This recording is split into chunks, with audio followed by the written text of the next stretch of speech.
What's up, Starcraft fans? Last time we reviewed the wiki for Kerrigan. This time we will do the wiki for Artanis. So I've brought in probably the biggest Artanis defender, probably one of the best Artanis players in Sticksbender.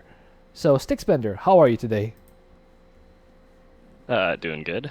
Doing good. Hello. That's nice. That's really nice. So we will go through the wiki. I have taken the liberty of cutting the wiki into bite-sized pieces to put into this screen right here, so we won't have a whole jumbled mess of ads and stuff. So let's begin. Artanis is a playable commander in the co-op missions mode. He can warp and stuff. He can use support powers from Spear of Adun. He can use shield overcharge. He can use orbital strikes. He has access to use as the Ire Zealot. These abilities, along with the energy counter, which steadily recharges, are displayed across the top of the screen. Nice. So, this seems all correct, right? Concise and technically accurate. Hooray. I think the Soul Bombardment is lumped under the orbital strike, so I guess it's fine. Yeah. Well, that or they're just saying, no, you don't have Soul Bombardment unlocked at level 1, so we don't talk about that yet. Interesting. Interesting. It also Possible. didn't. That's what their thought process is. It also says that he has access to units such as the Ire Zealot, and the sentence right That's after the it first says, unit unlock. well, it says these abilities along with energy counter. I think it meant to say that he has access to a power field, which you can use to warp in zealots and other units.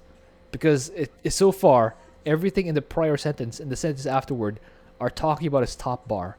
So I think it meant to say top bar abilities, such as the power field.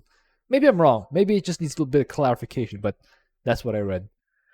So anyway, You could reorder the sentence, but whatever. yeah, it's not a big of a deal. And It's a summary, not a top bar summary. It's just a summary. It's just weird that it placed one unit, in between two sections of top bars. But it's nothing about that is incorrect. So it is correct. Just seems a bit weird. Anyway, so here next we have the sidebar: race, Protoss, affiliation, Dalam Kalai, role, tactical warp specialist, ground warfare, splash damage. How do you feel about these roles for Artanis? Uh, yeah. All right. Interesting. A lot of people, especially those who don't use prestige, would say he's just a garden shell guy. I mean, yeah, there's that. Admittedly, Guardian Shell can be in certain situations very good. It is very However, good. I mean, for the ground warfare thing, it's like throwing zealots in front of your ally can certainly be a thing that's helpful. So But you tanking. can use, yeah, for tanking. He can certainly be the tank for your ally, but it's just the only thing that like I'm questioning is like, but you can go Mass Tempest, and sometimes should go Mass Tempest. What happened to Mass Tempest? Yeah, we can probably add here objective sniper. Yeah, yeah, yeah, pretty much. He has Soul Bombardment. He has Yeah. a Tempest. Yeah. So miscellaneous strengths, power, garden shell, potent crowd control. Really? Uh, Not sure about that. Do you think he has potent crowd control? I mean, the Phoenix exists, but that's very niche. Yeah, I It would, doesn't even work on the stuff you'd actually want to crowd control. and I wouldn't even call it potent. I mean, well, maybe we can grant it uh existent crowd control, but I wouldn't call it potent, right? Yeah, yeah, yeah. Potent crowd control. Sorry, you're talking about Warzone. Yeah, Vorzun, even Kerrigan with immobilization wave. Certainly, I don't think we're talking about I don't Artanis know here. about. I don't know. I'd list Kerrigan under potent crowd control either. I think honestly, for potent crowd control, there's Tychus and there's Warzone, and no one really comes close to those two. I'd say. There Yeah. are certainly other people with crowd control, but Tychus Maybe and Arcturus Borazun, with those are the real crowd maybe control with people. Arcturus with a contaminated strike. Maybe, but he's still not on the same level as Tychus and Borazun. That's true. They have a Anyway, lot. so yeah, probably not potent crowd control. Existent crowd control, maybe. Warping units Existent. anywhere. Definitely true. That's is Reavers do good. good area damage. Tempest do good single target Yes, damage. good area damage. I still resent the fact that Reavers don't one-shot Zerglings properly. They don't? Like in okay, so they have damage drop off in their AoE. So the further you are from the Reaver Scarab detonation, the less damage it does. And in the outer radius, which accounts for roughly half the actual area of the explosion, they don't one-shot Zerglings in that area. Oh my goodness. But wait, it gets worse. Because, so, Blizzard at one point, near the end of co-op being patched, they went through and decided to, for a whole bunch of these different units, including a lot of units that were already like being used extensively, like Nova's Liberator was like, her most popular unit. They went through all these units and they removed the existing rule of weapons upgrades only give a maximum of +5 damage per upgrade, and just said, no, we're going to have them all fit the standard rule of it gives 10% rounded to the nearest whole number. So, Wrathwalkers would, instead of being 100 damage +5 per upgrade, it would be 100 +10 per upgrade. And they did this for Wrathwalkers, they did this for Liberators, they did this for a whole bunch of different units. They missed the Reaver. Oh my goodness. That sounds awful. And if they hadn't missed the Reaver, then in that final damage drop-off area, they would one-shot Zerglings. That's so sad. But they missed the Reaver, so they don't. That's actually really sad. I'm quite bitter about that, because Reavers are supposed to be good against Zerglings. Haven't you seen Brood before? Right? They are supposed to be good against Zerglings, but my goodness. But they're not. They're probably good against Marines, maybe? Yeah.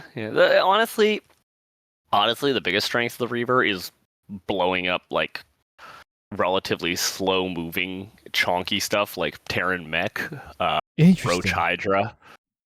Well, Roach Hydra if you've cleared out the creep.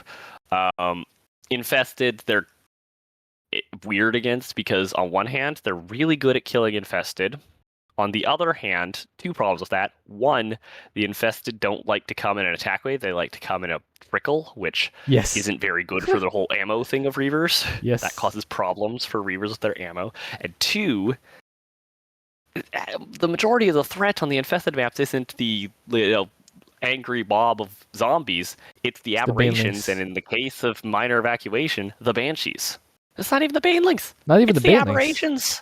It's the aberrations, right, and the special infested on Dead of Night, and the Banshees on minor evacuation. Yeah. Especially since they buffed the Banshee to have 8 range. Oh well. Because they buffed Stukav's Banshee. They decided to buff Stukav's Banshees so that they would have bonus range while cloaked, because, we want to add more utility to cloaks in co-op. That was great and all. But then they applied that to the minor evacuation Banshees, and now they outrange most static defense. That's crazy. Why? They wanted the buff difficulty. That's the only reason why. I guess so. But it definitely certainly put a point towards making infested maps feel less like they're about infested. They're about Banshees. Minor Banshee. Banshees. Tempest do good single target damage. We can kind of agree on that, at least. Yeah, that's not wrong. That is not wrong. Easy they overkill a lot, but their DPS is actually pretty solid per supply. Yeah. Easy to use. Yeah. Yeah, definitely. Oh, I agree with that. Oh, yeah. Low damage per second army. For weakness. Yep. Especially since for Dragoons you can't really stack them thickly. Lack of mobility. They have 8 range though.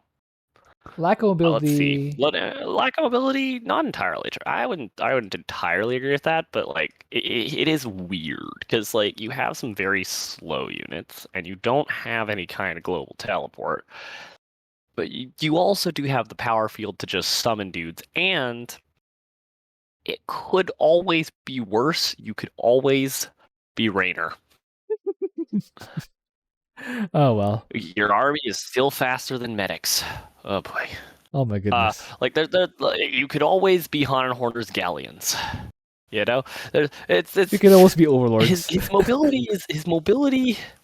Honestly, I'd say Artanis' mobility is like pretty average. Actually, it's maybe a little below average because there's a lot. Okay, I'd say average, but the problem with saying average is that like I think that more than 50% of the commanders would fall into what you would call good mobility because they have mobility abilities. So below average. So I'm not entirely certain. I guess it's below average. I'd have to actually count out the commanders to So really it does say that one for certain. it does fit into weakness.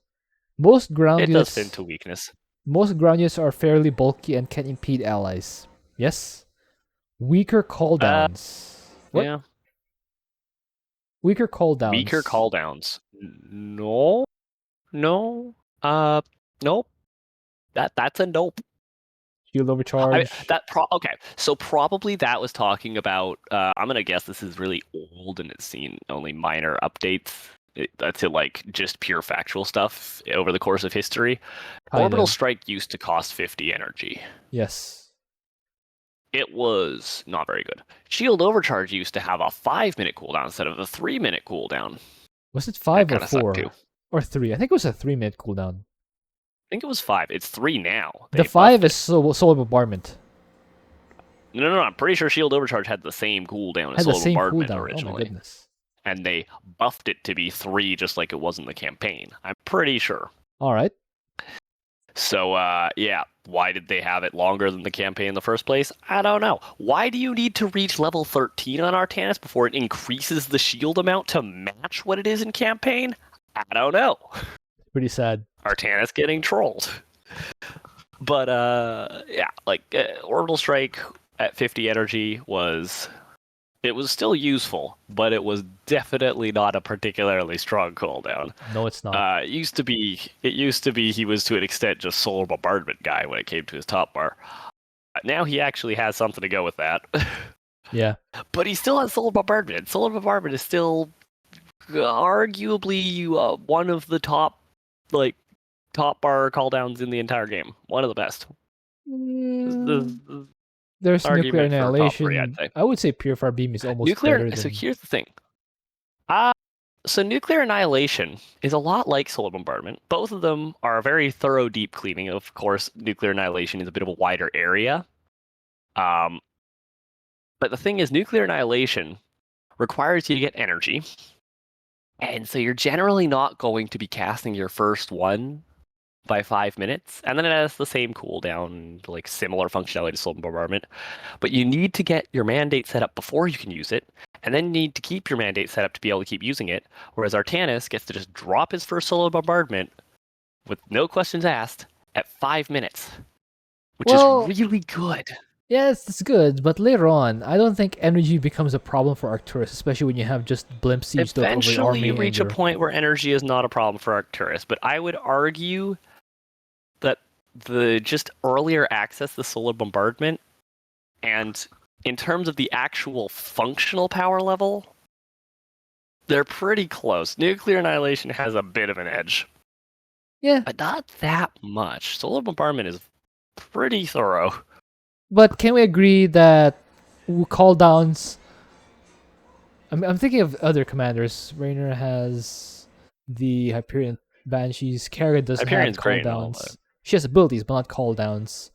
Swan has... Yeah, you could argue a mobilization wave, but yeah. It's not a cooldown, it's an ability. Swan has the laser drill and the bots.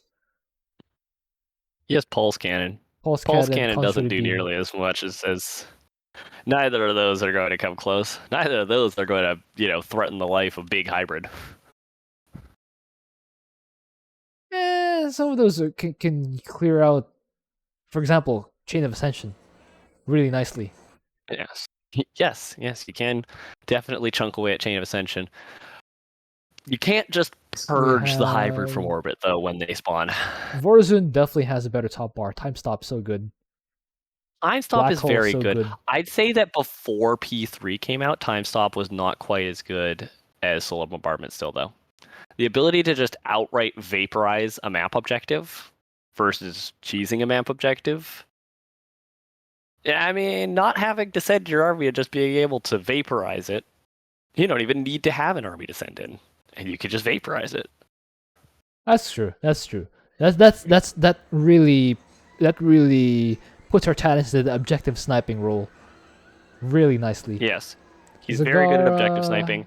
If it's a map where it's like about big waves, like for example, the gigantic waves that can sometimes occur on Temple of the Past, depending on which wave pattern you get, missed opportunities, the gigantic waves, void launch, right? These are maps where you get Yeah, some gigantic huge attack waves. waves, which Artanis can just kind of say, nah, I don't want to deal with that.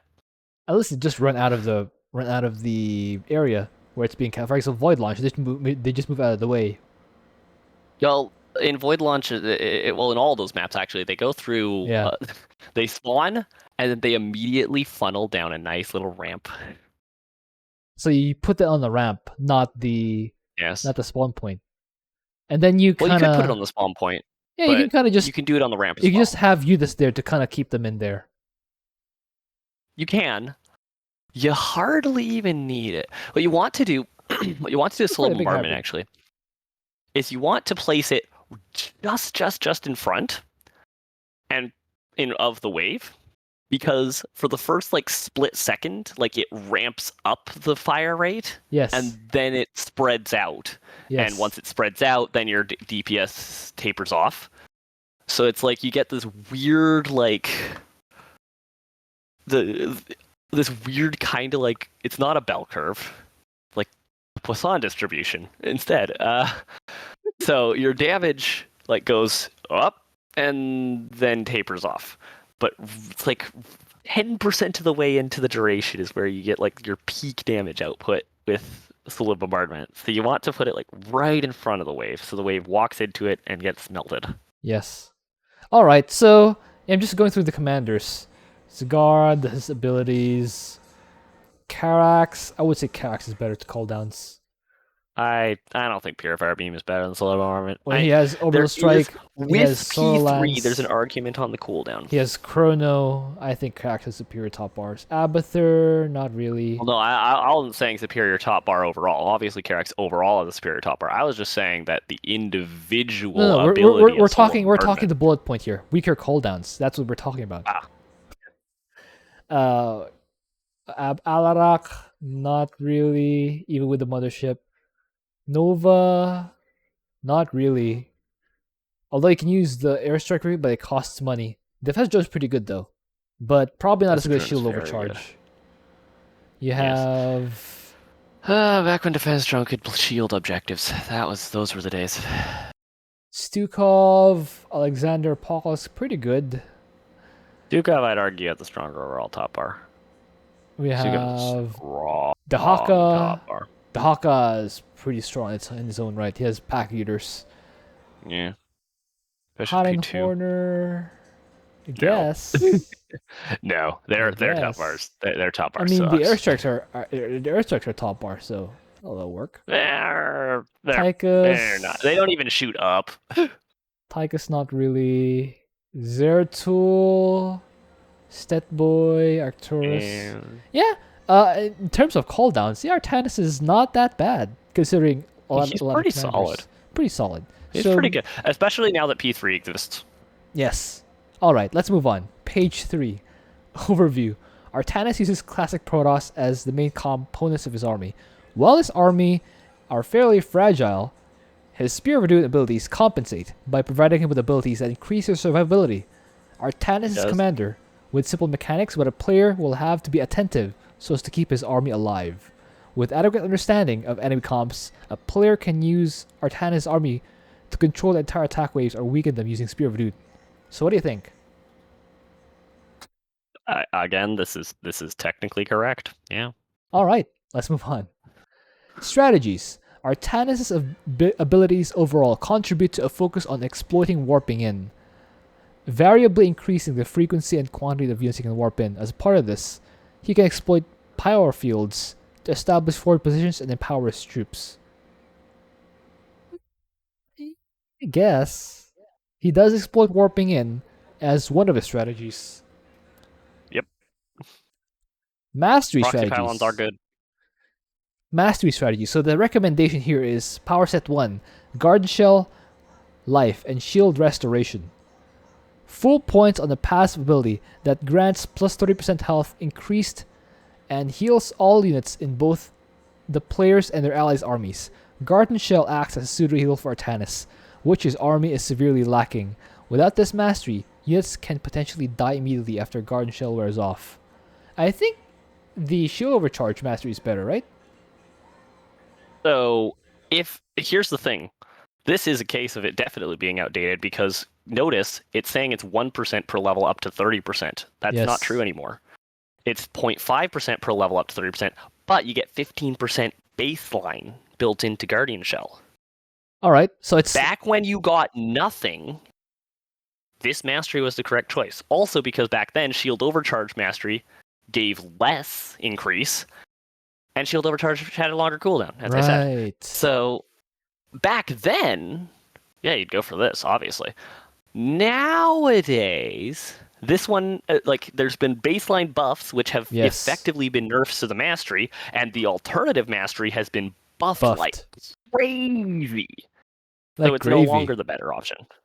So now we recommend the Shield Overcharge because the Guard Shell has been nerfed and the Shield Overcharge has been buffed to crazy amounts. Alright. Power set 2, speed increases for warped in units. Energy regeneration and ability cooldown is useful when going for ability heavy units like High Templars and Archons, and allows Zealots to use Whirlwind more frequently. However, Warp Speed Mastery equates to a free stim for 30 seconds, which is especially important in the early game, and when warping in units for defense. Build extra production facilities and produce units only before attacking to maximize this mastery. What do you think? I would also note that this mastery does actually, for the first 30 seconds when you get that free stim pack, also apply to energy regeneration and cooldowns. So you get ability cooldown and energy regeneration for the first 30 seconds anyways. I didn't know that. That's crazy. Yeah. That's really cool. So definitely the right choice. That's for certain. All right. There is for specifically if you're that guy going P1. The other mastery does exist for P1. Valorous Inspirator. But even then, I'd still consider this one. This one's still superior? This one's... I'd say this one is no longer like... It's no longer like I'd say like, oh man, this one's definitely superior. But like, it's an option to still go with this. If you're going P1, this is still an option. So essentially, it's just the other one becomes... This is the option where you can't go wrong. Kinda, yeah. It's good. It's really good. And honestly, if you're using P2, you have to use this one because the whole entire prestige is just about reapplying this. Yeah, if you use Nexus Legate, this is the only choice because this will increase it gives them a free stim every time you warp them across the map. Let's move on. Chrono Boost Efficiency. Extra speed and energy for Artanis was also outdated. Relatively useless for Artanis, since Artanis rarely runs out of solar energy. Orbital Strike is ineffective, and Shield Overcharge is limited by cooldown. Rather than energy, Chrono Boost Efficiency provides much more tangible advantages. It boosts production, thereby accelerating its early economy, allows you to stay on fewer production buildings for longer, and synergizes with allied research. So what do you think? Oh yeah, you definitely went for Chrono Boost Mastery back when Orbital Strike was 50 energy and Shield Overcharge had a 5-minute cooldown. Yeah. You went for that. Admittedly,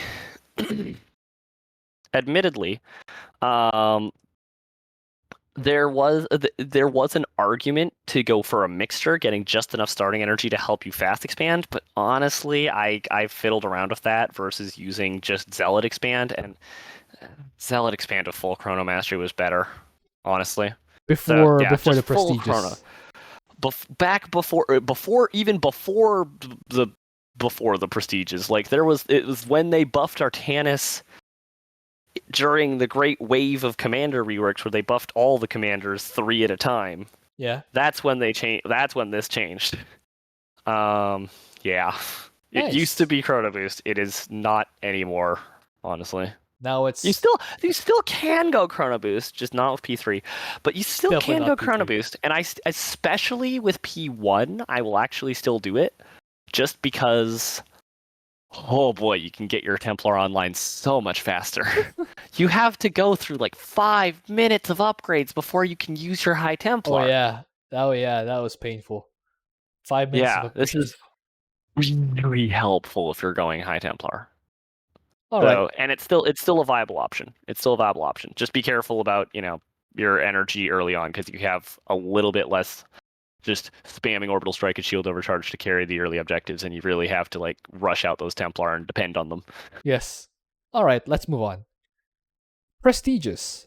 Valorous Inspirator greatly increases the combat potential of Artanis' army. So you can see there's a mix here. You know how wikis work, right? Anyone can just edit them or parts of them whenever they feel like it. So this one was added in after the Prestigious.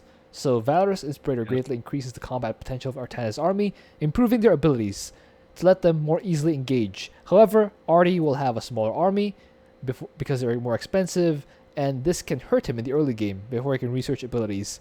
This prestige also naturally means that Artie has an incentive to research abilities earlier. If the player is able to work around this loss of early game momentum, in the mid game and beyond, Artie's army will be extremely powerful, while they will be more expensive to replace. Artanis still has Garden Shell and Shield Overcharge to extend their lives. So what do you think about this one? I mean, the power spike isn't that good for any unit that isn't a Zealot or High Templar, but it's certainly there. It's certainly Man, there.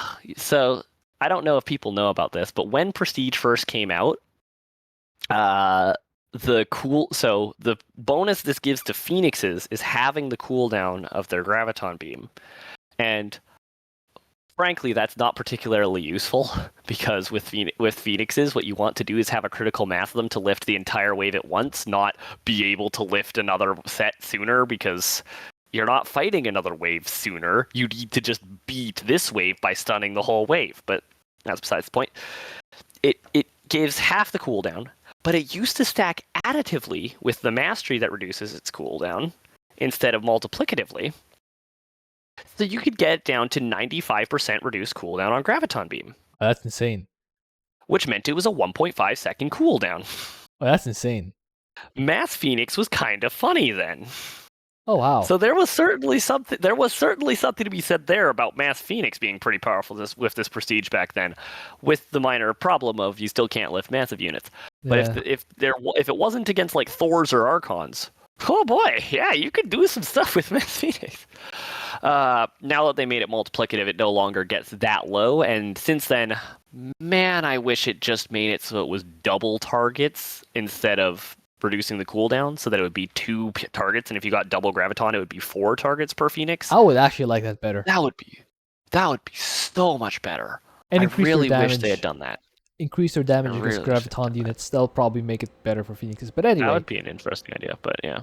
Yeah, and probably. But for the most part, yeah, this prestige is your High Templar now counter everything.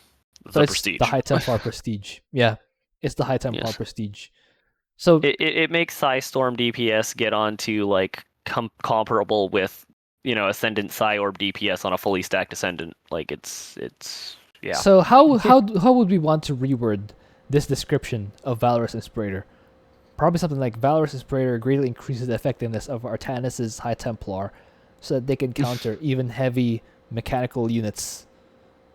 The thing is, it does have utility on especially Reavers. Yeah, right? we could say that it does have utility And in Reavers Tempests. and Tempest. Tempest it has very niche application. There's one mutation I soloed using P1 Tempests, and the reason that I used P1 Tempest as a strategy is because it was Void Launch, and specifically P1 for Tempests doubles the damage of Disintegrate, which means Disintegrate now one-shots shuttles.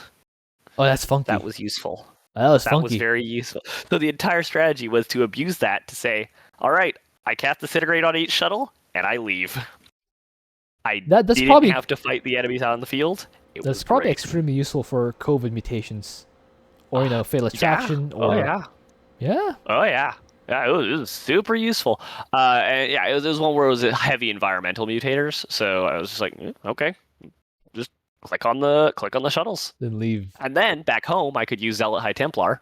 I only needed a couple Tempests, so I could still have enough gas for some High Templar. And yeah, a couple Tempests disintegrate everything. Zealot High Templar storms and spins everything into oblivion when it comes to my base. It was remarkably easy. All right, so Centurion, if you're reading this or if you're listening to this, you can put that in there. All right, let's move on. Nexus So Legate. basically, I don't know if that one needs to be changed, honestly. Really? I think that like you could put It a says nod across towards the board. across the board. I think is the correct. I think it's honestly at the end is the only thing where it's just like saying your army will be extremely powerful. It's like well. Remember, I've mentioned before the best way to use High Templar for Artanis in general. There is the like mixing High Templar into the army, but in general, the best way to use High Templar for Artanis is to make a whole bunch of gateways, like 8 or 10 gateways, and basically pretend your entire army is the top bar. It's like you turn into Zeratul with Telbrus Legion no longer has a cooldown, but every other unit has been disabled. All right. Like, that's kind of what you functionally become. All right. Well, I guess that's what we have. Nexus Legate allows Artanis to be extremely aggressive. He can warp his entire army anywhere he can see, and with his speed increased mastery, they will gain its benefits again. Ah, nice. This one is updated. Artanis can be more lax between engagements and then deploys power field to move his army into position at a moment's notice. With a reserve of energy, he can continuously redeploy his power field closer and closer to enemies to push them easily and keep reapplying the speed increased benefits to his army. A downside is that because there's no control over this effect, our army may struggle to defend multiple points. And as deploying his power field again will teleport his units in power field to that point even if the player doesn't want them there. It also makes Artie more difficult to use control groups with, since no matter how the player splits his forces, if they're within range of power field, they're all teleported to one location when he deploys his power field again. What do you think about this one? So firstly, well, what do you mean this is updated? It's been that when the Prestige first came out, that was the main draw, was the fact that it reapplied. So it's updated to when it was first added, when the Prestige first came into existence. But that is not exactly the struggles that I think you would have with this. Like, oh no, I accidentally teleported my army when I didn't want to. Not exactly the problem. The problem is the fact that your army always has to loop back to the power field. Yes. Because otherwise you're just going to run out of energy. Yes. So it's like you want to always be, every time you're fighting, you want to run back to the power field rather than go where you actually want your army to go. You go straight to the power field. And then you put the power field where you wanted your army to go. Run to the power field? More like crawl to the power field. Run to the power field. I know. It used to be, when it was 10 energy instead of 25 energy. I don't know why they nerfed it so hard. When it was 10 energy, admittedly 10 energy was arguably a little low because you could move it so frequently. But back then, you could basically have almost 100% uptime on the war paste because you could just walk back to the power field and move it. And move it every time war paste ran out, you'd immediately move it and reapply it. And so it wasn't crawling back to the power field then. But also, there's an argument also for just staying in the power field the entire fight. Just like you warp in with the power field, you stand in the power field and murder everything, and then you just keep standing around until you're needed somewhere else, and then you move the power field there. Probably useful for maps like Temple of the Past, where you kind of have just one lane to worry about. Kind of. And also because you can just teleport to wherever lane you need to be in. Yeah. All right. Yeah. You kind of run out of energy on Temple of the Past pretty quick, though. I would also note the reality is certain units have great synergy with this, and certain units don't. Such as. So obviously this is not very useful for Zealot Phoenix, for example. It's not very useful for High Templar based armies at all. So it's Dragoons in Immortals. It's really, really good for Dragoons. It's pretty good for Tempests. Pretty good for Reavers. Immortals, Immortals and Reavers are good synergy with it. Tempests are good synergy with it. Dragoons are great synergy with it. Yes. Phoenix and High Templar are bad Not so synergy with much. it. All right, let's move on. Archship Commandant makes Artanis a more micro-intensive commander. Usage of Orbital Right. Strike is to soften up large attack waves and entrenched positions, essential to this prestige. And Unbound Fanatics, the Archon dudes, are warped in deal terrific damage and provide damage sponges to cover Artie's army as they close in. This prestige also makes Orbital Strike an effective tool on its own for dealing with such engagements, as Archon dudes themselves can be enough to defeat an enemy. However, the loss of Garden Shell is a heavy one that makes Artie's army much more vulnerable, especially against enemy comps with high burst damage. The player must be more proactive with the use of Shield Overcharge to protect Artie's army and avoid catastrophic losses. Since Garden Shell is disabled, this first mastery should be redistributed to improve Shield Overcharge further. So what do you think? But firstly, yes, you should actually be proactive with Shield Overcharge because it has half cooldown and half energy cost, and it's already an extremely good top bar, so do remember that. But also, secondly, I love it how it's like, oh, the Lost Guardian Shell, it's a heavy one that makes Artanis' army much more vulnerable. Yes, because Artanis is the one who is using Guardian Shell. Yeah. Yeah, that's definitely. The units Artanis army, like the units Artanis has that synergize with Guardian Shell are Zealots, High Templar, and Observers. Observers are one of the strongest synergies he has with Guardian Shell. Other than that, it's not that Probes! good for Artanis, honestly. Probes can eat a nuke with Garden Shell. Why are your probes getting shot at? Well, I guess it's Oblivion Express. Unity Barrier is still better though. So that's true. But still, we're not talking about Karak. Yeah. We're talking about Artanis. Anyway, resume. That's my frequent complaint about Guardian Shell is that Unity Barrier in general is better. Yeah. It's just yeah, losing Guardian Shell, your ally will hurt more than you, most likely, depending on what commander they are. I mean, if they're Kerrigan, they're not going to care, but they don't Kerrigan. Yes. But honestly, the biggest unit that actually cares about Guardian Shell or Artanis is Zealots, obviously, because they get to live long enough to complete their entire spin. And if you're using them to get vision, it allows them to just run through the base. But if you were just using them to get vision and relying on Guardian Shell to let you run through the base to get vision of something, I got bad news for you. Because if you try doing that a lot, you will discover there's a remarkable number of different ways that Amon will just say, actually, I killed your Zealot and Guardian Shell didn't proc. Yeah, I've noticed that. Suffer. I noticed that with Void Thrashing. It just sometimes does that. That's crazy. It just, it's fun. Colossi can just hit you through Guardian Shell. Hybrid can just hit you through Guardian Shell. It's not fun. Guardian Shell doesn't even work. Power Overwhelming spells can hit you from Guardian Shell. Absolutely. So yeah, it's invulnerability, but only sometimes. Only sometimes. The big thing is, yes, it is correct. Archon dudes are really good and can sometimes handle entire bases and attack waves literally by themselves. Sometimes Archon dudes are strong. Sometimes you can use the same Archon dudes to delete an attack wave and go on offense. Yeah. Or an attack wave is going through a base and you can just say, well, purge it all. Yeah. The only thing that I find kind of hilarious is it makes Artanis a more micro-intensive commander. Yes, I clicked 5 times on their base and I watched a couple of Archons win the game for me. It was very micro-intensive.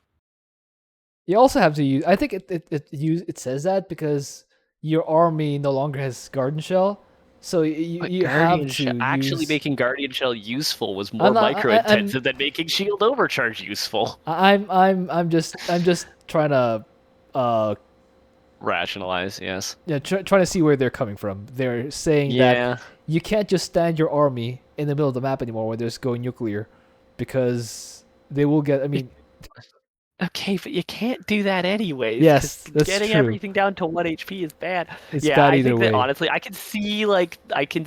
think that is possibly what they were thinking was like, oh man, we lose Guardian Shell. That must be what it does. It makes you more micro-intensive. But honestly, that's where they were coming from, I think. They're kind of just wrong. So how do we change this? Archship Commandant makes Artanis A more top bar focused more commander. top bar focused commander. Really brings out his Yes. top bar. Because remember, in the earlier description, it says he has a weaker top bar.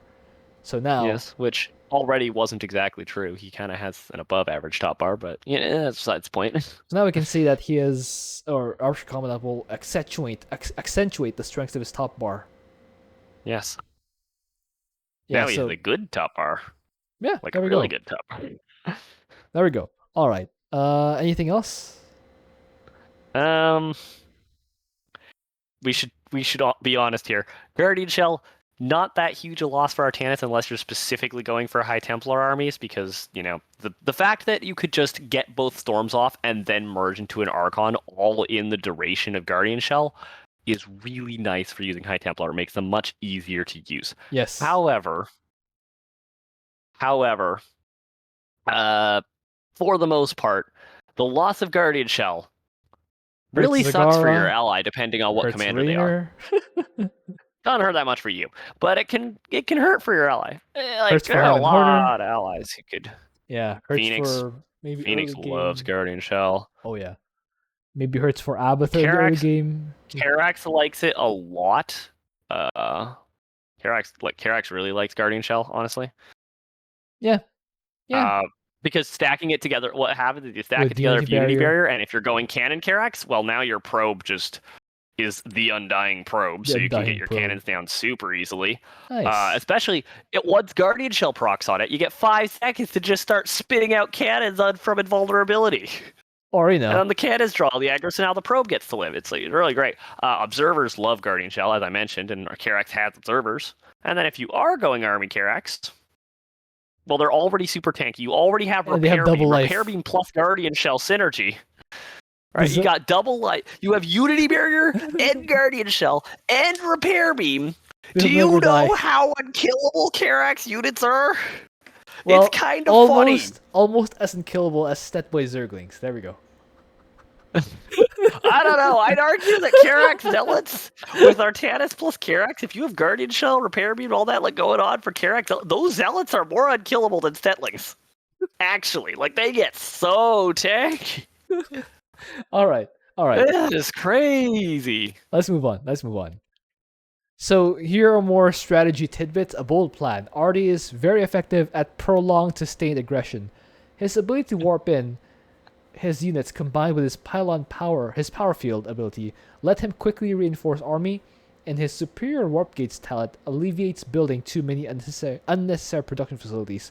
Once he hits level 15 and begins every mission with max, the player has a substantial amount of freedom with their resources because you don't need to build like 16 pylons or something, and he can get by with only a few production facilities powered by 1 or 2 pylons. Due to this, Artanis can begin producing an expensive army as a result of the minerals he has saved. What do you think? Starting with max supply is a really big momentum swing. It really is. Instead of having to build 25 pylons over the course of the game, or well, 23 because you have 2 nexuses. Yes. Wait, no, 22 because you have 22. 2 nexuses. Yes. Besides the point, instead of building 22, you build 1, maybe 2, and then maybe some proxy pylons. It's a lot of momentum, and also it's what allows you to use Chrono Boost Mastery for your probes if you are using Chrono Boost Mastery, because otherwise you would Yes. just His Chrono supply Boost your block. way face first into a supply block. Just face first into a supply block. So not having that supply block, very useful. The fact that you can go gateway first before your first pylon and then have the pylon finish when the gateway finishes also like speeds up your early economy. Like it really is quite good starting with max supply. The only thing that makes it feel bad is the fact that so many of the newer commanders just get that baseline from level 1, and Artanis gets it as his level 15 capstone. His final upgrade. His capstone His upgrade. final upgrade. You now have what Zeratul, Nova, Tychus, and Dahaka all started with. That's funny. Oh man. Yeah, feels bad, man. How about the first part? Effective at prolonged sustained aggression. You do not want prolonged engagements. Right? Ever. Because you want to end the engagement boy, before... like prolonged engagements. You basically want to end the engagement before shield overcharge ends, so that you don't lose units. Yeah, I mean, shield overcharge lasts a long time, to be fair, and there is kind of exciting because technically, Tempests exist on the cusp of aggro range. They're very long range. They're on the edge of aggro range from enemies. If they had any more range, then they'd actually be able to get into the position that Wrathwalkers can get in, which is if you're careful with your Wrathwalkers, you can actually have it that you're hitting enemies with Wrathwalkers, and instead of getting angry at you and running towards you, they run away from you because you're out of aggro range. Nice. So they don't even fight back. They just slowly run away while you keep shooting them. Tempests have almost that much range. So they're on the edge of aggro range. So you can actually do a lot of just constantly firing without picking too many fights, like getting too much of the enemy firing back. So then you could do prolonged fighting.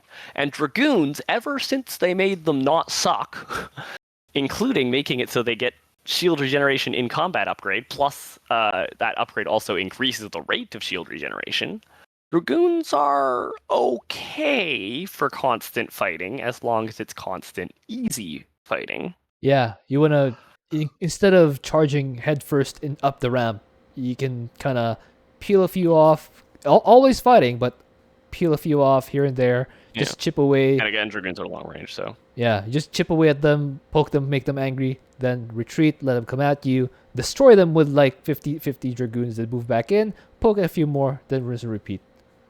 But for the most part, you want quick, decisive fights, and Shield Overcharge is not the big limiter in terms of its duration. That lasts 38 seconds. War Pace lasts 30 seconds. Okay. War Pace is the one you want to watch for running out. The pace unless you aren't full mastery. If you aren't full mastery, then the base duration of Shield Overcharge is 20 seconds, but it increases a lot with mastery to almost double. Yeah, which is good. So yeah. Basically, the reason that I can actually see where they're coming from with saying it's, prolonged sustained aggression, it's like, well, you can be aggressive because you can really just get your army in there quite quickly. He's able to be very aggressive and fast-paced compared to other army commanders, while still being worse at early game aggression than literally anybody with a hero unit. Yes. That's the problem with hero units. By having a hero unit, you are automatically just way better than any army character could ever be at early fighting. Yes. It's not close. Oh well. That's just how it goes. The army-based characters, yeah, there's an argument Artanis has the strongest early game of the army commanders. The problem is that it depends on how much you count top bar as hero, because Karax doesn't have a hero. He has such a strong early game because of Spear of Adun starting energy, allowing him to just be the first 10 minutes of the mission, who needs units or buildings or much of anything? I have space lasers. That's all I need for the first few minutes. So probably Karax wins. If you're taking a look at who has the strongest early aggression of all the non-hero characters, probably Karax wins. Yeah, probably. But then maybe Artanis next.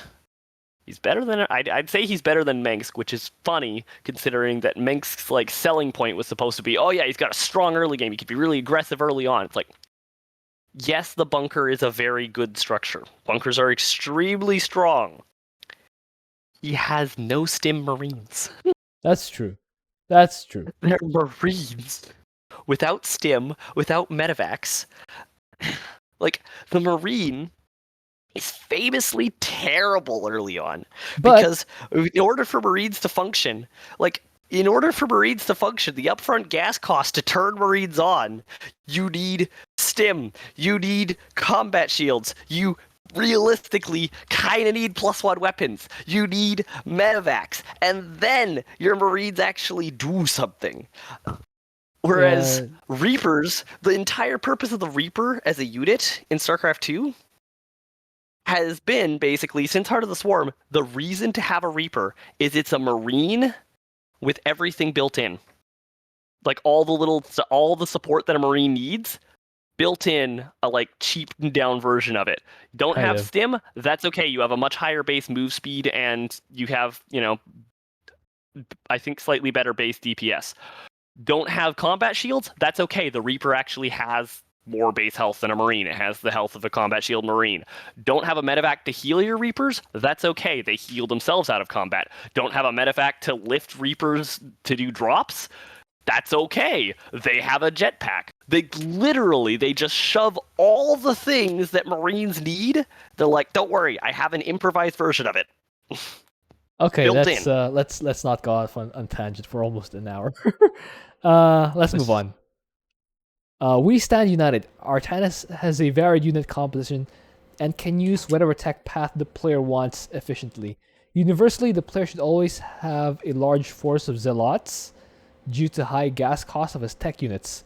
From there, the player should support them with Tempests, Immortals and Reavers, High Templar and Archons, Phoenixes. Any of these unit comps work perfectly well, with the preferred choice varying depending on the mission being played and the enemy race chosen, alongside the allies' choice of commander. What do you think? Back when this was probably written, the Dragoon used to suck. It was laughed at as being one of the worst units in all of co-op. The Dragoon was awful. Yeah. So back then, yeah, you would make a bunch of zealots because what else were you going to spend your minerals on? You didn't want to make Dragoons. The most mineral-intensive thing you had other than zealots was the Immortal. Nexus, and to so be you can fair, spam Chrono. To be fair, Immortals were good. Immortals were good. Immortals are good. You went for a whole bunch of Immortals, it was good. But yeah, you wanted quite a few zealots. The thing about Artanis' zealots is that they're kind of weird because it's like we're not describing how to use them here, so that's fine. But all right. Yeah, you don't just want to put them in the middle of the army and move the blob. At least not universally. Sometimes you do. So, but not usually. How do we want to word this section of the wiki now? Does this still apply?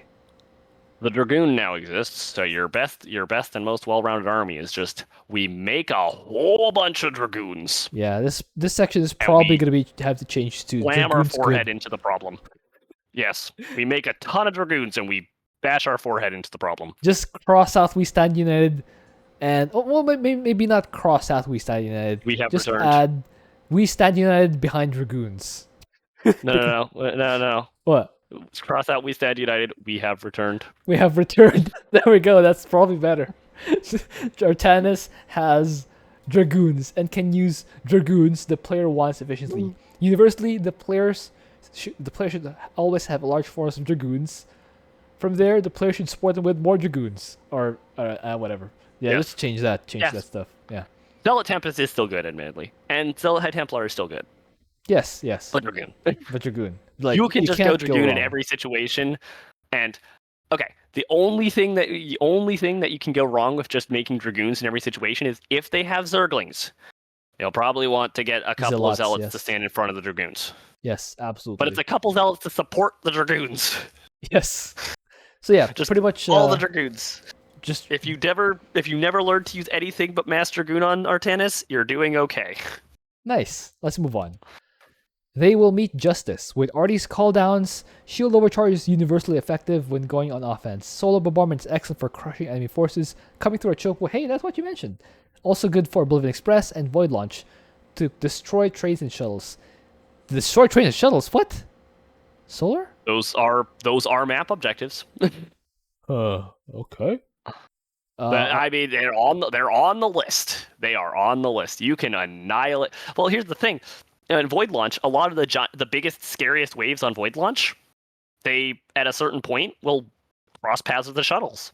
So you just say, attack wave, shuttle, all of it, be gone. Oh, yeah. On Void Launch, I have no complaints about. But Oblivion Express, the trains there sometimes or often have like 5-digit HP. Well, you need to have units behind them. Yeah, but okay. So, there's certainly for like a certain strategy that I sometimes use for the first set of double trains is if you have P3, if you have the Arc Ship Commandant, you use Archons, you use Solar Bombardment. Oh look, that's the train dead. Does it? Oh, well, the first double train. Okay. First double train. Okay. Yes. I can see that. Second double train, probably not. But yeah, No, that's more health. But either way, it's still a ton of DPS too. And by the way, I would still, the first train, just soul bombardment kills the entire thing. I would still The use, escort yeah, train, it's gone. yeah, that's true. I would still Just use gone. solar. I would still absolutely use solar on every double train, just because clearing out the escort on the first part of the double train will allow whatever you have behind to just more quickly snipe the train, so you can switch over to the other train. So Plus, the train is bruised up. Like soul bombardment will do a lot of damage to the train. It's just the trains have 5-digit HP. 5-digit HP. Mm, Yeah, let's move on. Valor is eternal. Artanis' fleet is not to be underestimated. While his capital ships suffer from low speed and low damage compared to a carrier fleet, they can be incredibly powerful if used carefully. Tempests excel at taking down towers, massive areas, and hybrid. This makes them deadly during sieges, and on maps such as Void Launch, where their guns and massive range can help handle the last rush of shuttles.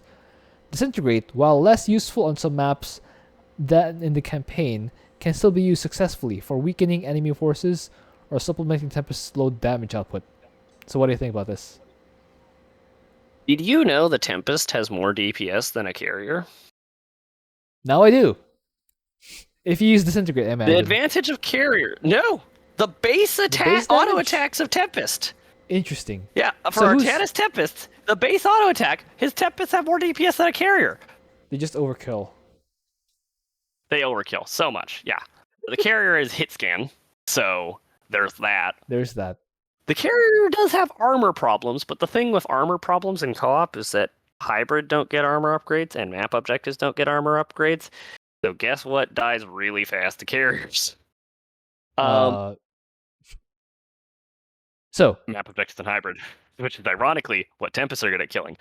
So they end up being surprisingly similar. But yeah, Tempests actually have quite a bit of DPS compared to carriers. But that's because carriers are, in fact, one of the lowest DPS units in the game. This is something that constantly people get wrong. Constantly people reference carriers as being like, carriers are a high DPS unit, right? Carriers are your big damage unit, right? No. The carrier struggles to beat out the probe in DPS per supply. It's so bad. But it doesn't matter because it's hit scan and it's very tanky. The interceptors are very tanky, and it's hit scan, and so you just swarm all over them and kill them anyways. All right. But man, their DPS per supply is terrible. Well, they are 6 supplies, so anyway. Any other comments on this section, or can we move on? Nope, Tempest good unit. All right.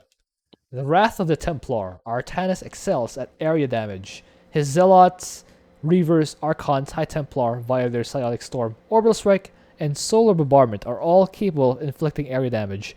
This makes Artie very useful against waves of enemies or when he's outnumbered, as his forces and abilities can allow him to shred incoming armies very quickly. Conversely, Artie has to be careful of enemies that inflict the same type of damage on him.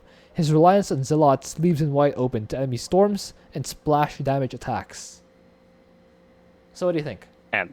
And this is exactly why I advocate for the Zealot Templar Warp Gate style of you warp in a small wave of Zealot Templar for every enemy wave, and you don't just have a giant standing army. You play Telbrus Legion, the commander. That's why I advocate for that. But anyways, yes, Artanis has very good wave clear. All right. That's like, he's got great wave clear, he's got great objective sniping. Yeah, this works. This section he's pretty not good. So great at brute force fighting, but he's got great wave clear and objective sniping. All right. Which you can make something happen with that. All right, let's move on.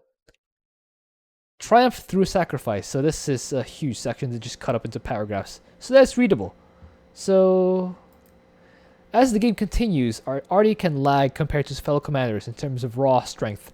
His forces are durable and effective.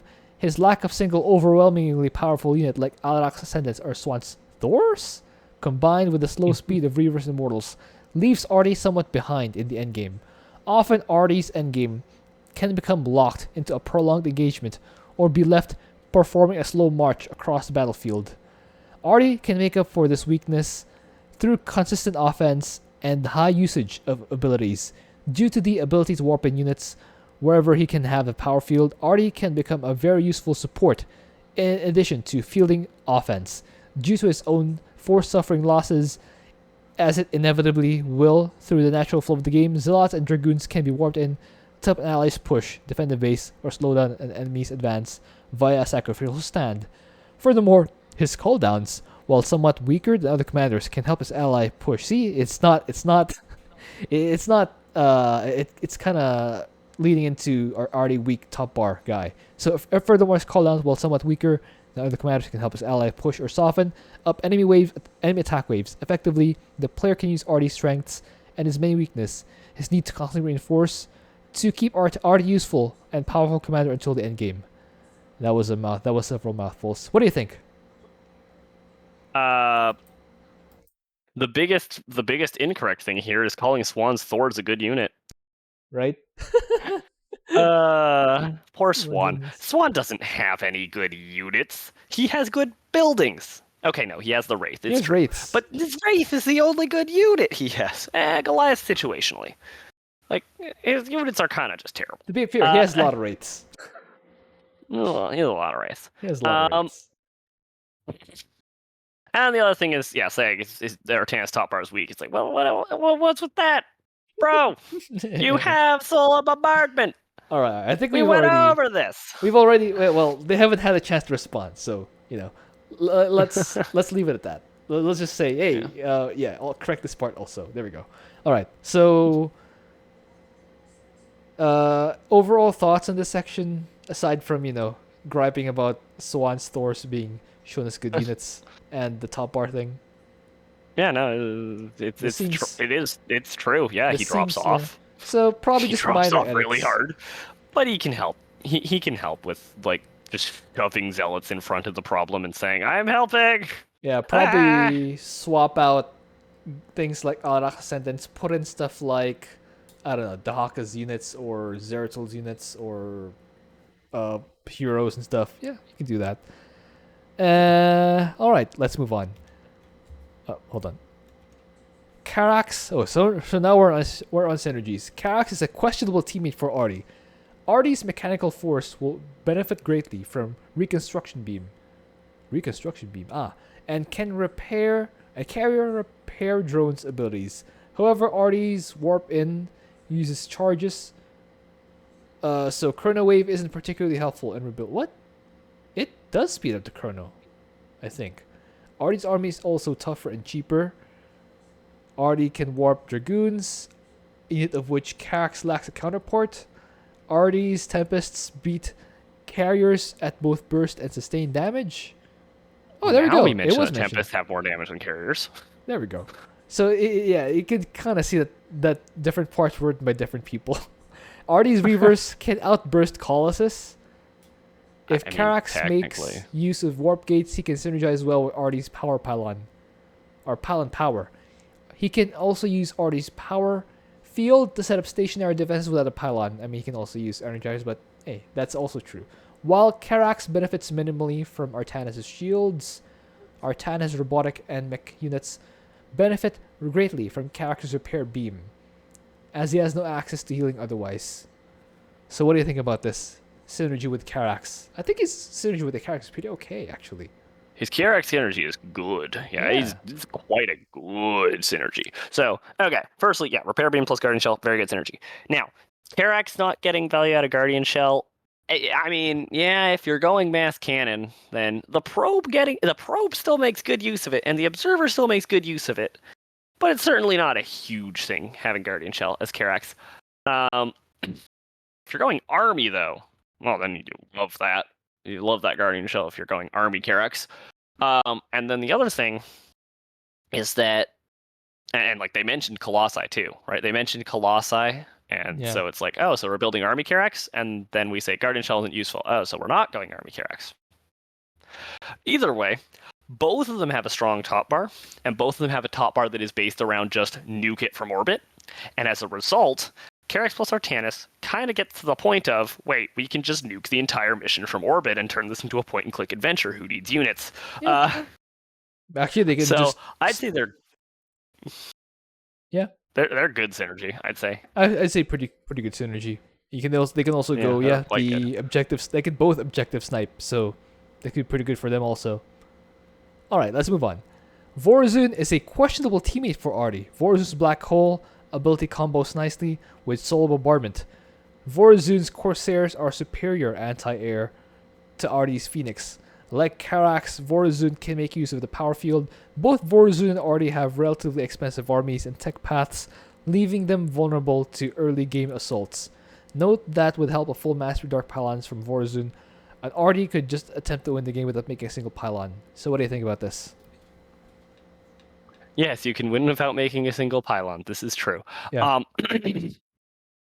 Um, no, Vorzoon's an excellent ally for Artanis. Yeah. I'm sorry. Vorzoon's Dark amazing card Templar. control. Dark Templar like Guardian Shell. They like Guardian Shell. Because the thing is, that means that your Dark Templar have Guardian Shell and they have emergency recall. So after the Guardian Shell types out, oh wait, they actually live anyways because they just leave. Yeah. And just the general like having saves on the Dark Templar. Oh yeah, they do not die. Now, once upon a time, emergency recall and Guardian Shell had a 1-minute cooldown each. Yes, Back in the I'm day? aware. I'm aware. Oh boy. Guardian Shell used to have a 1 minute Forcing cooldown. Artanis was strong, man. You would just throw Dark Templar at the problem. You could just A-move Dark Templar at the problem. They can't die. Yeah. Literally, they can't die. Yeah, it was funny. They're pretty good synergy. Let's see. Remember how we talked about Artanis having bad map mobility? Dark Pylon Recall works on allies. Dark Pylon Recall is a separate cooldown for each pylon on a 1-minute cooldown, which makes Vorzoon like the best at map mobility outside of arguably Kerrigan. It's like extremely good. Pretty She's good. really good at it. Yeah. She Also, really likes Guardian Shell. The Black Hole with Soul Bombardment? What? No, it's Black Hole with Orbital Strike, but whatever. They got the combo or slightly Black wrong, Hole but with it's fine. Storm. Also pretty good. Black Hole with Storm, Black Hole with Reavers. Yeah. You can arc and toilet the enemy. Artanis, get this. Unlike Vorzoon, Artanis has learned the advanced tactic of shooting up. So that's a great synergy too. Because Artanis is good at anti-air, and Vorzoon can just say ground units don't exist because I have Dark Templar. Your argument is invalid. And finally, Soul Bombardment is a great wave clear and objective sniping top bar, and Time Stop is great for base pushing, which, by the way, is what Artanis is worst at when he's doing anything other than Mass Tempest. So, guess what? We just solved the problem. Nice. All right. So, yeah, they're great synergy. Like, All they're right. very strong. Nice. Let's move on. Alarak is an effective teammate of Artie. All your Zealots, Dragoons, and Tempest complement Alarak perfectly by providing powerful melee attacks and anti-air. Wrathwalkers are more powerful and mobile than Artie's Reavers, and Ascendants are superior to Artie's High Templar as offensive casters. If Alarak is in peril, Artanis' power field cooldown is invaluable to warp in supplicants in the field. I guess. They have very questionable synergy. Very questionable. Arguably bad. Artanis isn't... well, firstly, here's the thing. You know what the problem is with the power field? You can't put structure overcharge on it. Yes. So, there's that. I think they're fine. I wouldn't say They're questionable. fine. They're fine They for don't, synergies. Their armies I mean, don't they're- really stack on top of each other. Wrathwalkers can walk over Dragoons, or they can go both go air. The reason I'm saying questionable synergy is basically it's just like they have absolutely nothing in terms of actual like synergy. I'd say the only synergy they have, well, okay, Havocs. Okay, they have Havocs. They have synergy. Havocs. They Havocs. And That's empower me. about it. Empower me. Dragoons are Empower mechanical me. units. They're mechanical I'm pretty units. sure the mechanical. I thought the mechanical unit bonus was only for Alarak's mechanical units, not allied mechanical. Oh, is that the case? I believe it's only for Alarak's mechanical, not allied mechanical. So unfortunately, yeah, I think that honestly they don't really have any direct synergy. They just are independently pretty okay. But then there's the problem of they're both really good at wave clear, and they're both really bad at pushing into bases. All And right. we still have the same problem. All right. Yeah, I don't know that. I don't. Alarak is of the three we've seen so far. Alarak is by far the worst. All right. Let's move on. Phoenix is a decent teammate of Artie. Part of Phoenix's great weakness is the relative fragility or frailty of his army, mixed with the time it takes to replace them. Really? Artie's Garden Shell allows Phoenix's forces. Oh, you mentioned this. Garden Shell allows Phoenix's forces to be pulled back before they are totally destroyed. This also benefits Phoenix's suits. Phoenix can switch suits as Garden Shell is triggered, preventing their long cooldown. Each unit has its own shield cooldown, allowing Phoenix to become more durable. Artie's Dragoons also covers for Phoenix's reliable or lack of reliable anti-air, while Phoenix's Colossus can deal heavy air damage alongside Artanis Reavers. Why What do do you we think? keep mentioning Reavers so much? Reavers are such a niche unit that you want on only specific I'm just, situations. hey, I'm just reading. I'm just reading the. I didn't write this, okay? Don't blame me. I'm just I reading. know. I'm not complaining at you. Anyways. uh, yes, Phoenix really likes Guardian Shell because if you're using Army Phoenix, which this was probably written before Prestige existed, so you're using Army Phoenix, then yeah, Phoenix's like kind of weakness originally was the fact that he, much like Artanis, had to just face check the enemy, just throw stuff at them, Yeah. and so you do actually take a lot of damage and you do lose units. So Guardian Shell and Shield Overcharge both are extremely useful. Yeah. If you are using with Prestige, you're using P2. Keldels gets an extra 5 seconds to flail his arms like a crazy person. Yeah. Oh my goodness. Pretty good. This is really good. Yeah. That's really good. It is really good. Yeah. And then yeah, not losing the Phoenix suits. That is great. That is very nice. Really nice. Because losing the Phoenix suits sucks. Not mentioned here, conservators. Pretty good. Not mentioned here, conservators. Yeah, exactly. Both of them are face checking the enemy and taking damage from the enemy. So conservators are really amazing. good. Yeah. Honestly, all the sentries go super well with Artanis, especially Artanis' Dragoons. Yes. Like, we didn't mention Karax, but any of the sentry units go super well with Dragoons. Also pretty good. Energizers go super well with Dragoons. Zeratul Shield Guards go super well with Dragoons. It all goes well with Dragoons. Yeah. Shield really overcharge plus conservators, you'll never die. Well, never die for 38 seconds, so. Yeah, exactly. All right. So, yeah, it's good. Decent. There we go. It's again definitely better than Alarak by quite a large margin. All right, I guess. Zeratul is a questionable. I'm gonna make fun of the person who wrote this for calling Alarak the best Protoss commander synergy of Artanis because he is definitely the worst. So I will keep making fun of him. I think it was Subsorian. So Zeratul is a questionable teammate for Artanis.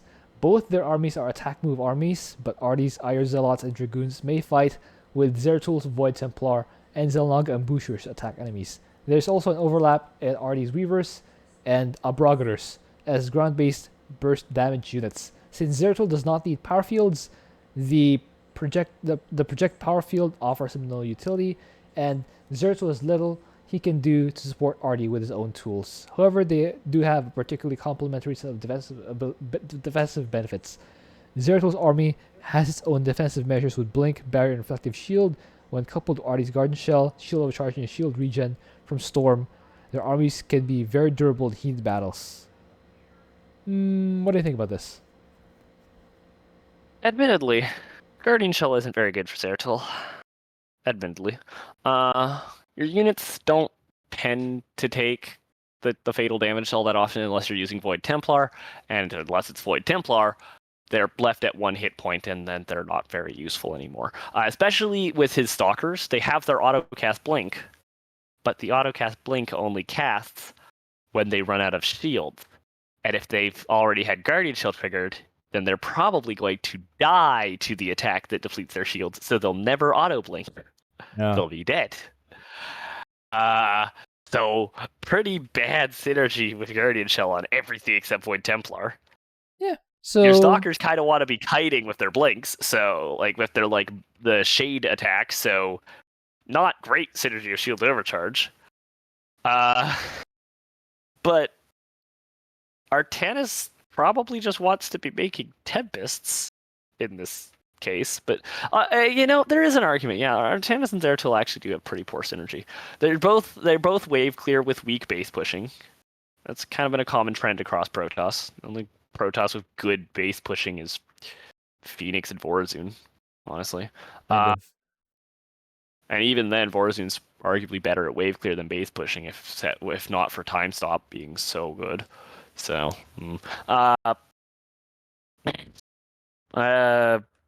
yeah.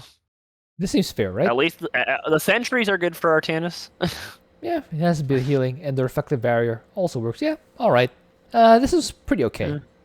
Let's move on. Raynor is an excellent teammate of Artanis. Raynor's main offensive units have high damage. Garden Shell and Shield Overcharge supplements medics perfectly, which greatly extend the lifespan of Raynor's fragile infantry, especially against Splash.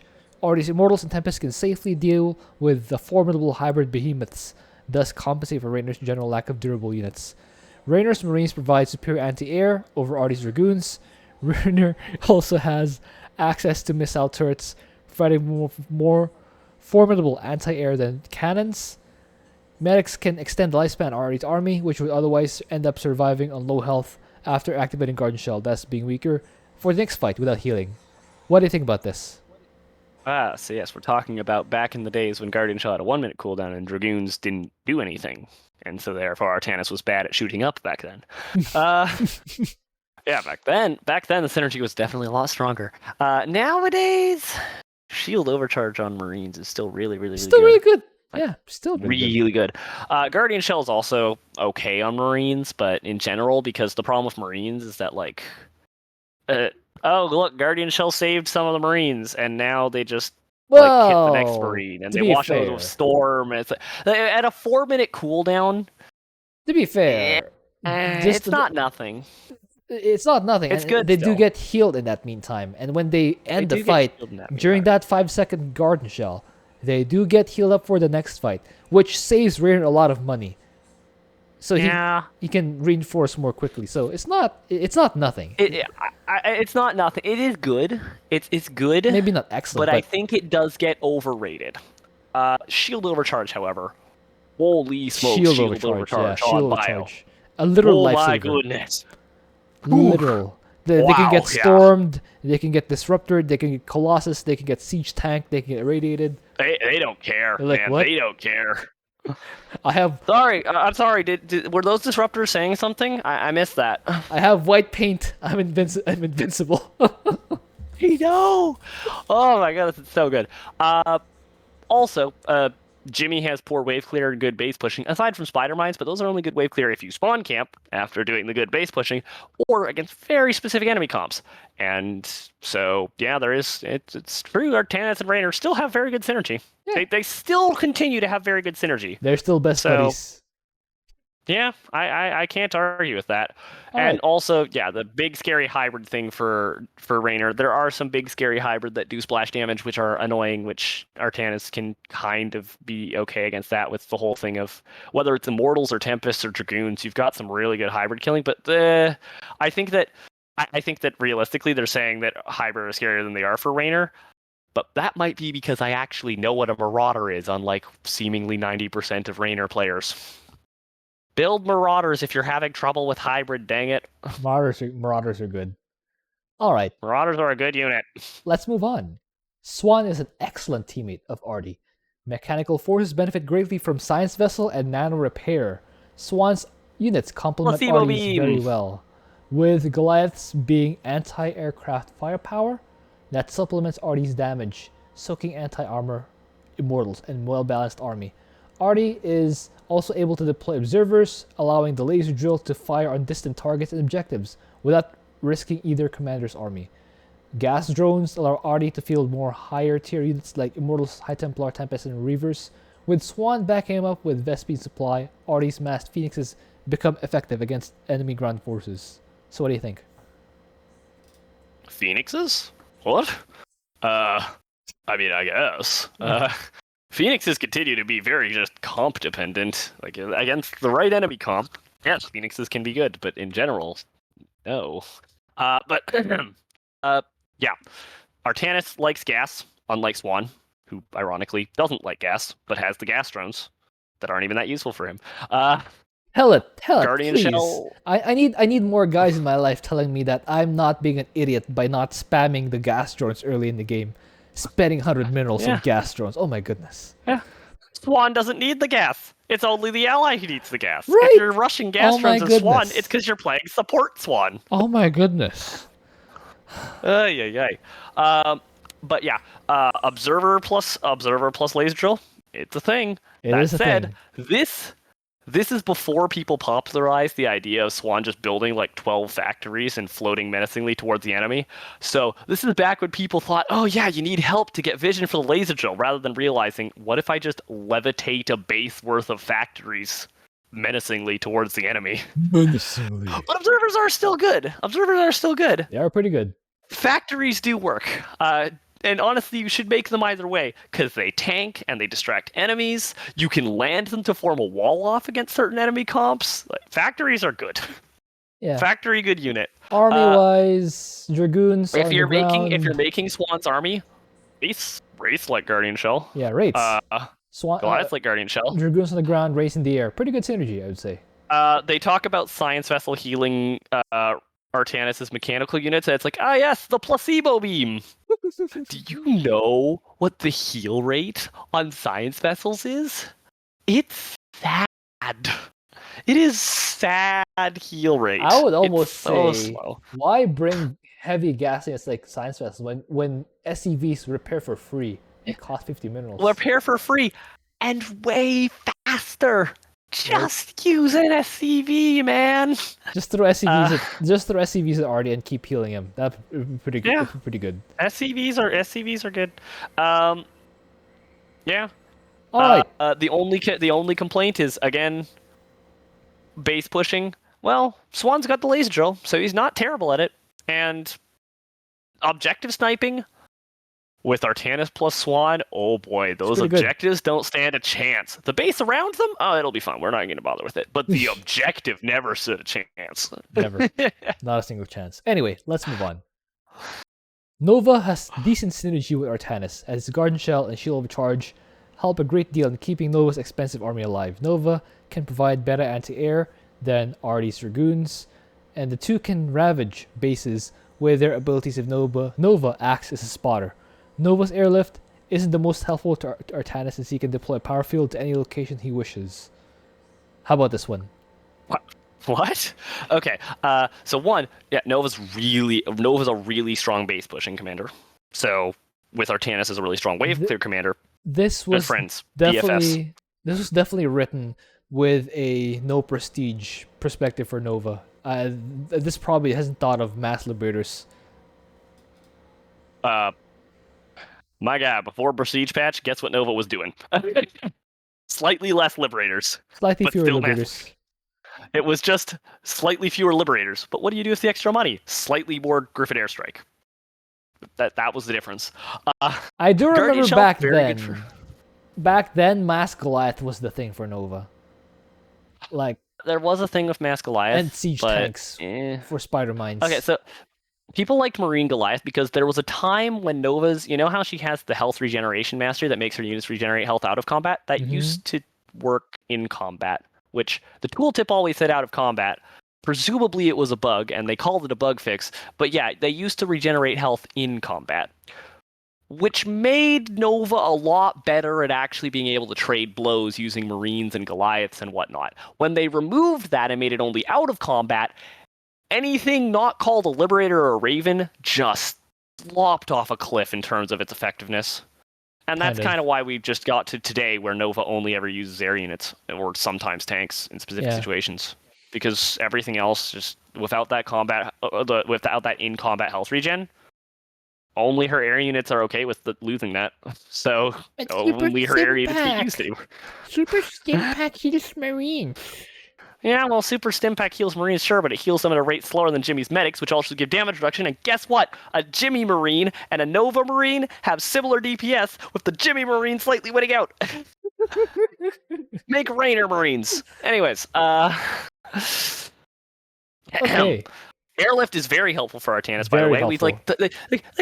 his problem was map mobility with his existing units, and he has Power Field to supplement that. But what he wanted was to be able to move his existing units around it. Guess what? We just gave Airlift. He loves Airlift. It's great He loves synergy. Airlift. It's different situations for the two, and so that you can use both of them to just have your cake and eat it too. Artanis' Dragoons are no longer bad anti-air, by the way, so you no longer need Nova to solve that problem. But that's okay because actually the whole role has been reversed because now Dragoons are good anti-air, and Nova is the one who has bad anti-air because only her Liberators and Ravens still function, and her Liberators are anti-ground units. So, yeah, Nova's got bad anti-air nowadays, and Artanis has good anti-air. How'd that turn bad around? Anti-air. Ravens was Secret Missile pretty decent. Airstrike's still pretty decent. It's pretty decent, but she's better against ground than against air. I get it. Dragoons don't care if you fly or not. I get it.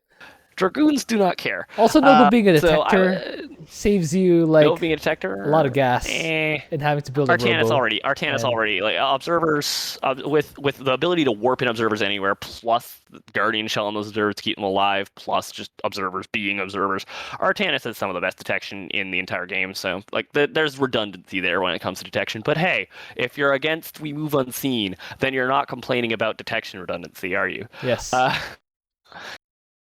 I'd say Nova has always been a very strong synergy of Artanis. I'd actually say Nova is a stronger synergy than Swan, even probably especially because of how Nova is so.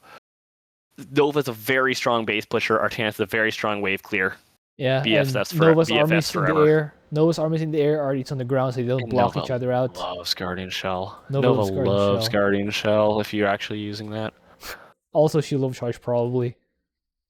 So much less, because the reason she loves Guardian Shell is because it's not that her units die frequently. It's not that her units die frequently. They should die very infrequently. It's that whenever you do lose a unit because the AI just decided to spam Yamato Cannon, it's expensive. It's really annoying. So if you don't die to that random Yamato Cannon, suffer. That's good.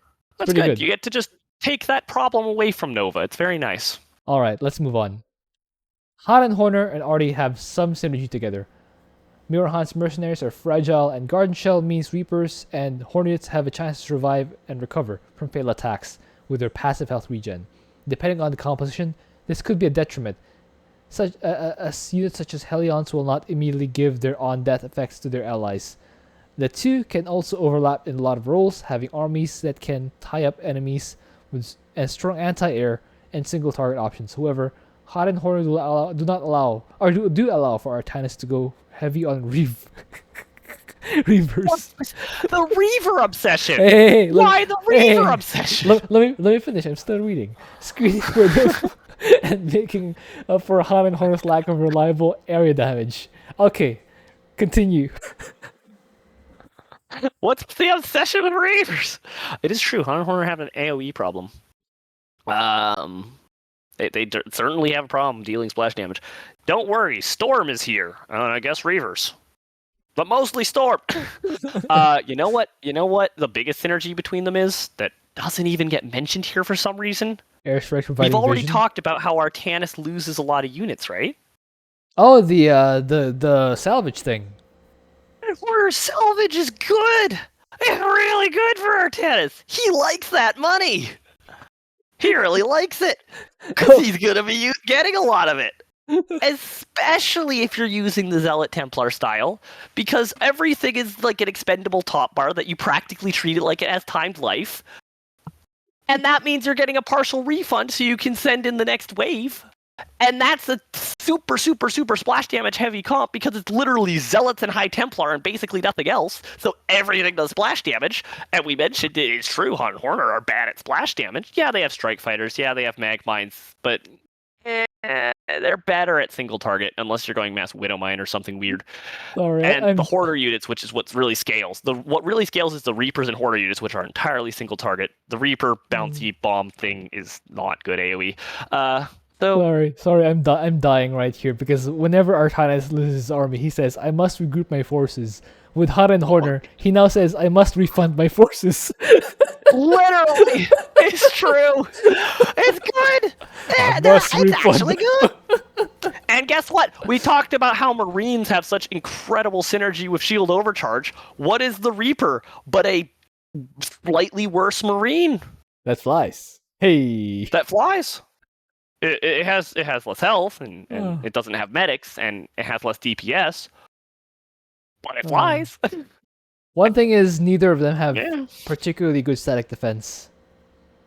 1v1 cannons, turrets. But I mean,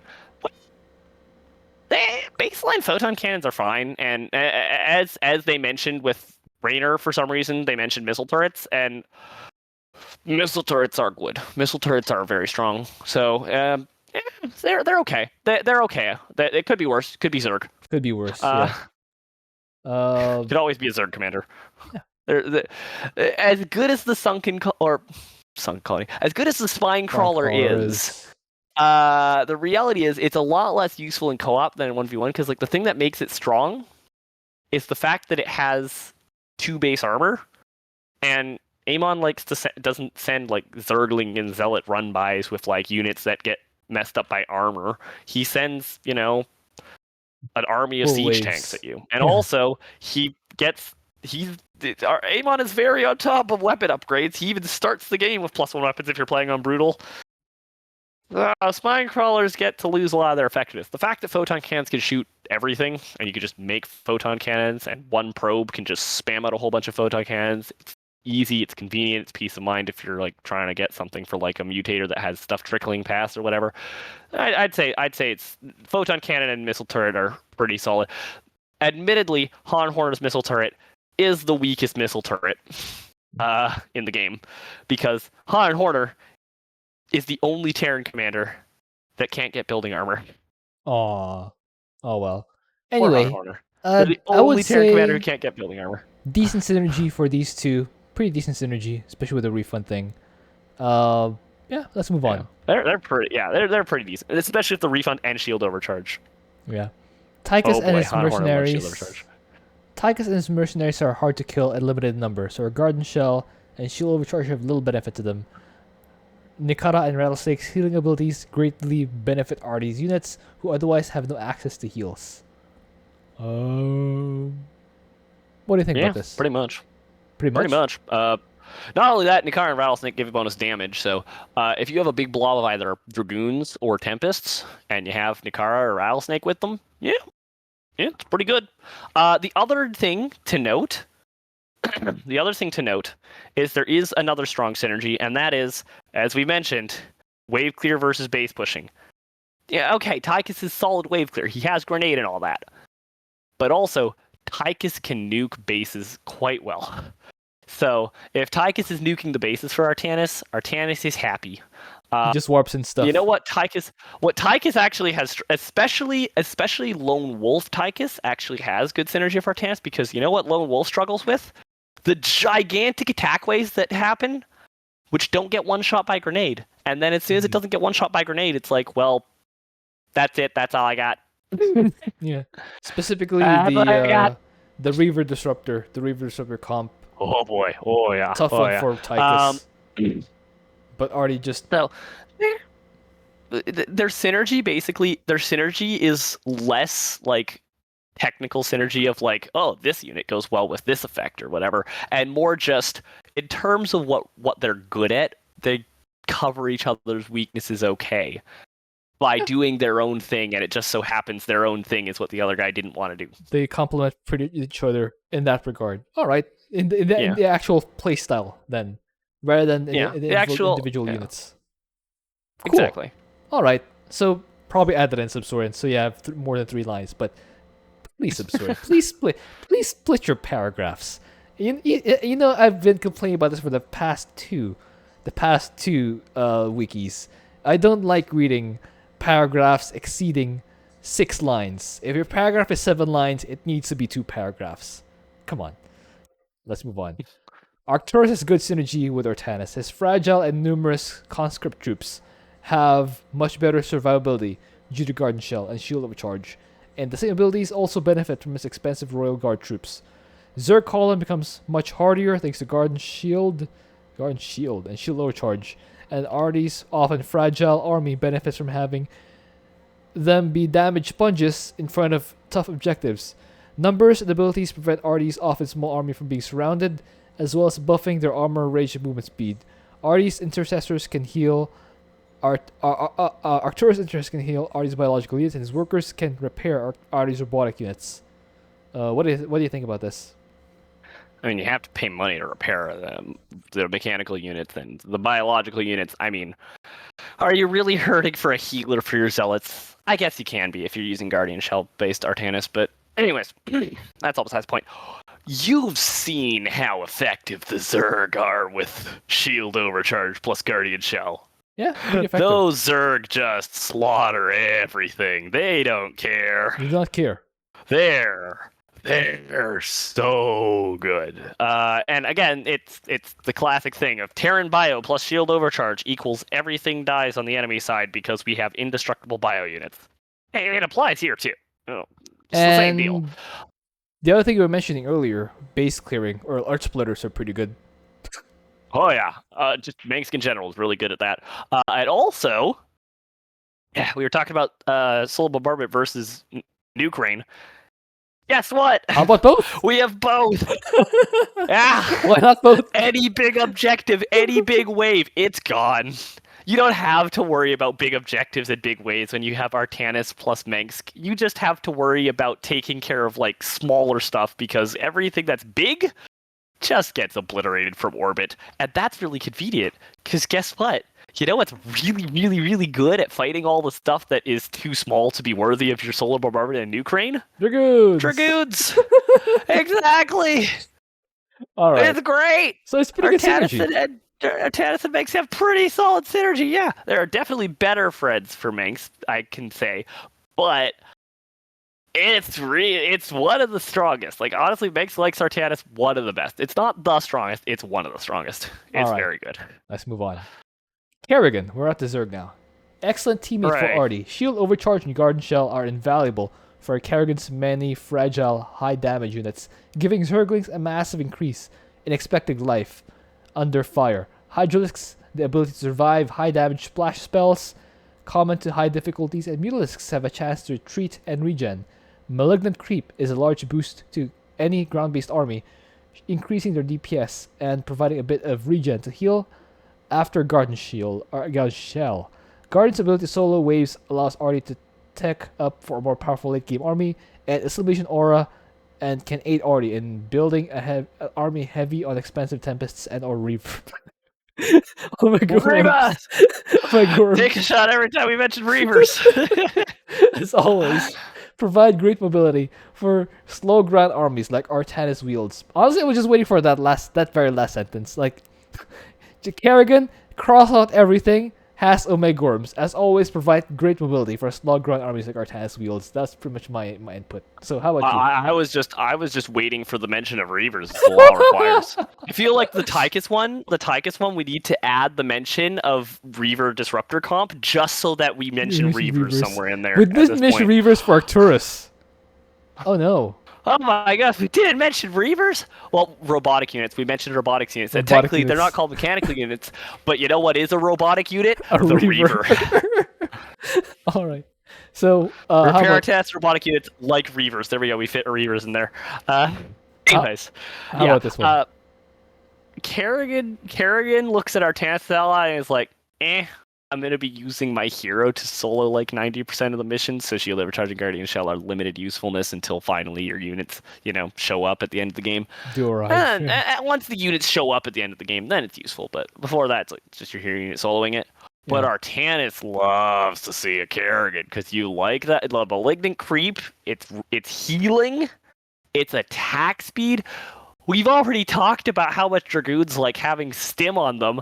Guess what? Malignant Creep is another pseudo stim for your Dragoons. Yes. And it heals them. Now their health is regenerating and their shields are regenerating both at the same time in combat. Oh my goodness. And you don't need Dragoons on Malignant Creep, everybody. You don't it's need so to good. Put Zealots in front of your Dragoons anymore because you have Ultralisks in front. Oh, yeah. And Kerrigan. If you do, you still probably want to get spin for your Zealots. And then you get worms. Omega Oh my worms. goodness, it's worms, everybody. We Omega love worms. We love worms. And then Kerrigan is good at wiping out bases. You just send the hero unit in, and she kills everything. Yeah, I guess. So there you go. There you go. And Artanis nukes the waves from orbit. He nukes the objectives from orbit. Because you know what Kerrigan usually struggles with? Super tough objectives. And like fights and wave fights. Like, with, for example, Chain of Ascension with the hybrid spawns. Yeah, she has a mobilization wave. But depending on the comp, if it's a comp that can survive your mobilization wave, might be a little too much for Kerrigan to easily solo. Assuming mutators, because basically on basic brutal, Kerrigan could just solo everything with like an arm tied behind her back. She's so strong. Her hero unit is so strong. Very strong. But in the situation where we hypothetically get to a point where Kerrigan is having trouble soloing it, that's okay, because those things that Kerrigan has trouble soloing are also the optimal targets for just nuking it from orbit with solar bombardment or Archon dudes or mass Psystorm. Is it worth for Kerrigan to save her first assimilation aura until solar bombardment is ready? Maybe.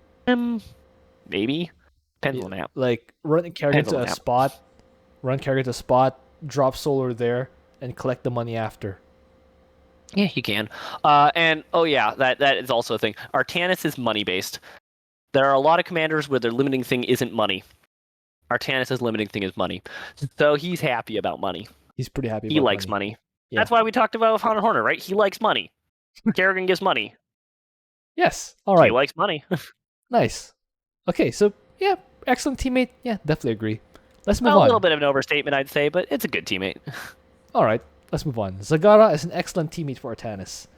Zagara's main offensive units have high damage but are fragile, which Artanis alleviates. Oh no. Guardian Shell doesn't work on Banelings. I know. A common misconception. Zagara is able to hold on a strong front due to her ability to maintain a numerical army, allowing Artie to be a powerful. Allowing Artie's powerful offensive higher tier. Hey! Reaver! Archons and Tempests to be produced and deployed to the field. All right, how about this one?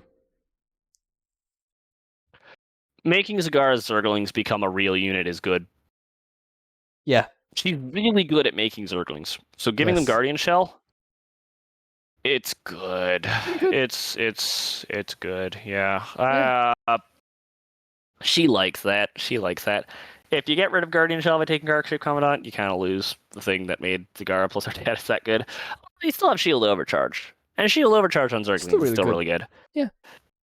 Ultimately, they're okay together, I'd say, is more accurate. Like, Zagara likes Artanis a lot. And depending on the situation, Guardian Shell Zerglings can really pull miracles and like surprise you with just how much nonsense they can get away with. Yes.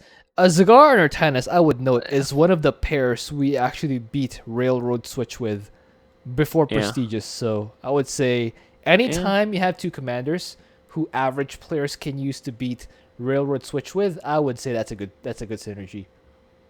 Well, average players. Yeah.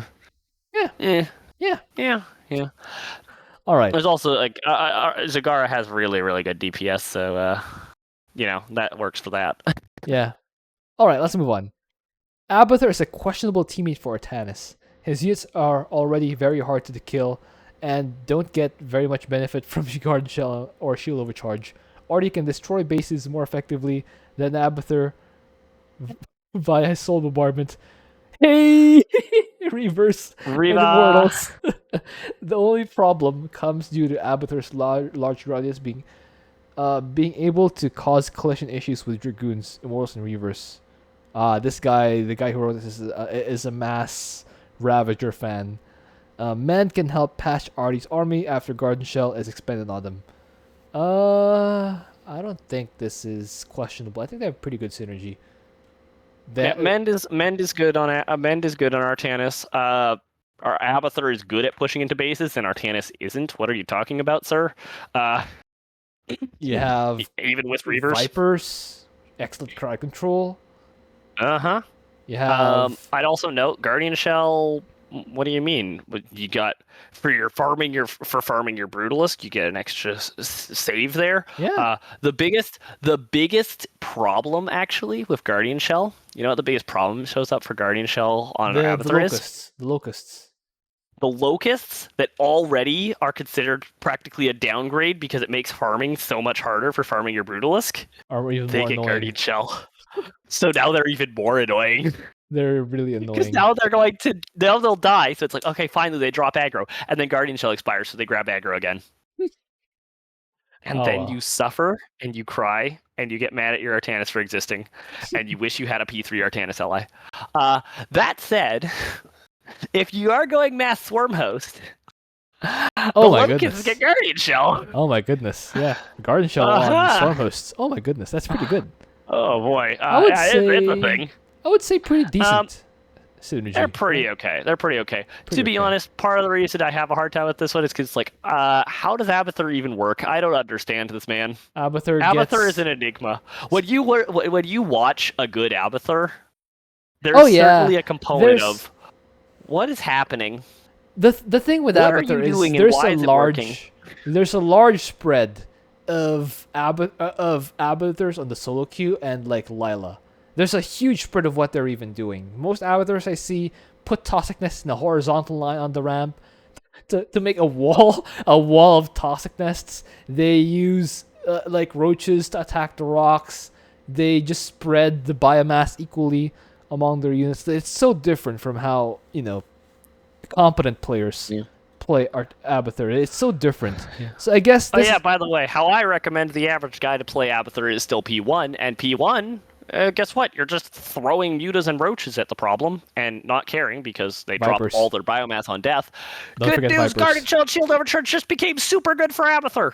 There you go. Yeah, So, there we go. I don't know, I'd say they're okay with you. I'd say they're pretty okay with each other. And, I would say decent to however good. Ultimate Evolutions work, however Ultimate Evolutions work, I don't know what happens. I just watch good Abathur players. It's like, and then they won the mission with just Ultimate Evolutions, and even though I literally just watched the whole thing, I'm still not entirely sure what just happened. Good Abathur players just whittle away at the enemy bases quickly so they can get their first Brutalisk, and or Leviathan, that works too. And then they get Vipers. Once they have their ultimate evolutions, they get Vipers, so they have good crowd control, which works very well with Artanis. And then after that, whatever it is they get afterwards, it'll work. It'll just work with either Mutalisks or Guardians or Swarm Hosts. They just push with Brutalisks in front. The Vipers making sure that the Brutalisks don't take on too much damage, and then they just clear the map. Of course, if Artie follows right behind or if Artie follows right behind Abathur, then that's a more powerful army. That's basically how it works. Oh, I also forgot to mention another thing that actually originally I've for a while now said that actually makes Abathur and Artanis a really good synergy, which is part of why I found they were actually especially effective, like in the earlier days of co-op. Yeah. Abathur, like if you could even talk to Lila about this. Abathur has this problem of Abathur has a really strong early game when you get those ultimate evolutions out, and a really strong late game when you get a critical mass of biomass to just step on everything. And his mid game sucks. The transition from ultimate evolutions to a biomass based blob of units is a huge weak point for Abathur, and people who are doing like challenges and speedruns and mutation solos with Abathur will all tell you that's the point of failure for Abathur, right there in the middle, when you're transitioning from Ultimate Evolution soloing everything to a giant blob of biomass infused units. And guess when Artanis is absolute at his peak strength? Right then. That is Artanis' peak strength mode, because that's when he has all his upgrades. He can use his warp gate to be getting out like his tech units absurdly fast. If you're like going mass Tempest, right, that's when you get your fleet beacon up and start just being able to spit out Tempests like crazy. Take advantage of the fact that you don't need pylons. Tempests have a really fast build time, and you could just get a huge amount of Tempests. And then when is Artanis weak? Super early on, because he doesn't have a hero unit. Don't worry, Brutalist got you covered. And super late game, because as we said, Artanis doesn't scale, and eventually he hits max supply and he just kind of falls off a cliff in terms of his scaling. Guess what? Abathur just got his mass biomass army online. So their like power curves over the duration of the game perfectly complement each other, because when Artanis is at his weakest, Abathur is at his strongest, and when Abathur is at his weakest, Artanis is at his strongest. So I forgot to mention that, but that is a really big thing that gives strong synergy between Abathur and Artanis. Nice. Okay, now we have that. Very good. Let's move on. Stukov and Artie have fairly minimal synergy. Garden Shell does not trigger for Stukov's infested civilians, Marines, and troopers. However, Shield Overcharge does, allowing Stukov to make powerful pushes into enemy positions. Artie, meanwhile, can help against early attacks using his Dragoons. What do you think about this? Okay, so one, wait, now Dragoons are good anti-air instead of needing help for... Okay. Anyways, two, oh, we didn't talk about Reavers? What about the whole line about putting Reavers behind the tanking infested or something like that? Yeah. Oh my goodness. Come on, you didn't mention Reavers. Three, may I introduce you to Diamondbacks? Yes. Diamondbacks like Guardian Shell. They do. Diamondbacks are a unit that just trades blows a lot. So yeah, the one thing that they don't like about Guardian Shell is the fact that Diamondbacks have a really long build time and repair speed scales with build times. So guess how slow SCVs repair Diamondbacks? The answer is exceedingly slow. Oh yikes! It's painful how long it takes to repair a Diamondback to full. So once they proc Guardian Shell, they're gonna be at low health forever now. So that sucks. Realistically, ultimately, Artanis' Stukov synergy kind of just comes from, no longer do you have to spend minerals throwing zealots in front of your army. Now you have zombies. Zombies pulling your army alongside them. You get Stukov into the front. You want to say, you're telling your army to go left, but the wave infest is dragging you right. Make tempests. Tempests fly. Flying is good. Flying's a neat trick. Oh my goodness. Yeah. Oh, by the way, they're okay. Do the doodlings from Infrastructure activate Garden Shell? No. That would have been nice. Oh well. Pretty sure no, at least. So synergy wise, probably fairly minimal seems fair. Fairly minimal is fine. It's not that they have like it's not that they're bad together. It's just kind of Stukov has his blob infested. Artanis probably, I would say if you have a Stukov ally and who's going P3, probably use Tempest. Your Dragoons aren't going to fit. Yeah. All right, let's move on. If you just shove a bunch of Tempest behind infested, it's fine. It's good. All right, let's move on. Dahaka and Artanis work well together. Both have the potential to cover each other's weakness. Artie's emergency shields and Garden Shell can protect Dahaka if he takes fatal damage, allowing him to recover health through Devour and Gathering Essence. Dahaka's high health melee units can cover Artie's ranged combinations of Dragoon and Tempest, while Dahaka's ranged combination of Guard Melisk or Hydralisk, they forgot to mention the Keeper Host, is powerful alongside Zealot Archon. Dahaka's global mobility is also helpful, as he can give vision to place down a power field in non-vision areas where a power field is needed. So what do you think about this? I think they're about as good together as Stukov and Artanis were. There's nothing really in particular that's great with them. Hydra is not a real unit for Dahaka. Yeah. What is bro smoking? I think he meant maybe the Creeper Host or something.